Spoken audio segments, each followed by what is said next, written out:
నాకు తెలిసిన హోలీ ఏంటంటే అప్పట్లో ఎడ్ల బండ్లు ఉంటుండే ఇంటింటికి వాటికి గ్రీస్ రాసేవాళ్ళు. ఆ గ్రీస్ రాసుకోవడము ఒళ్ళంతా.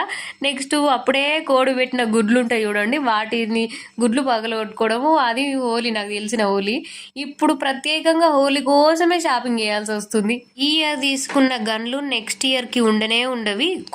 ఇవి కొంచెం స్టాండర్డ్ గా తీసుకుంటున్నాము. మరి ఇవైనా కానీ నెక్స్ట్ ఇయర్ వరకు ఉంచుతారో ఉంచరో చూడాలి. నేను నా స్కూల్ టైంలో ఉన్నప్పుడు ఆడిన హోలీ, మళ్ళీ అప్పటి నుంచి ఇప్పటి వరకు హోలీ ఆడుకోలేదు. మన చుట్టుపక్కల ఉన్న వాళ్ళు అందరూ ఆడుకుంటే మనకు కూడా ఇంట్రెస్ట్ వస్తుంది. వాళ్ళు ఇంట్లోనే ఉండి మనం ఇంట్లోనే ఉంటే అది ఏం హోలీ అవుతుంది. అందుకే నేను అప్పటి నుంచి ఇప్పటి వరకు నాకు అసలు హోలీ ఆడుకునే ఛాన్సే రాలేదు.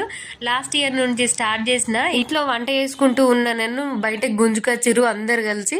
అప్పుడు ఈ జమ్మూ కాశ్మీర్ ఇండియాలోనే ఉంది అని చెప్పడానికి ఇట్లా జెండాలు పట్టుకుంటూ సెలబ్రేట్ చేసుకుంటూ తిరుగుతారంట. బావకి ఫాలోయింగ్ కి టైం అవుతుందని చెప్పి స్పీడ్ గా తీసుకెళ్ళిండు. నేను మా బావని యూనిట్ లో డ్రాప్ చేసి స్కూటీని నేనే తీసుకొని వెళ్ళిపోయినా ఇక.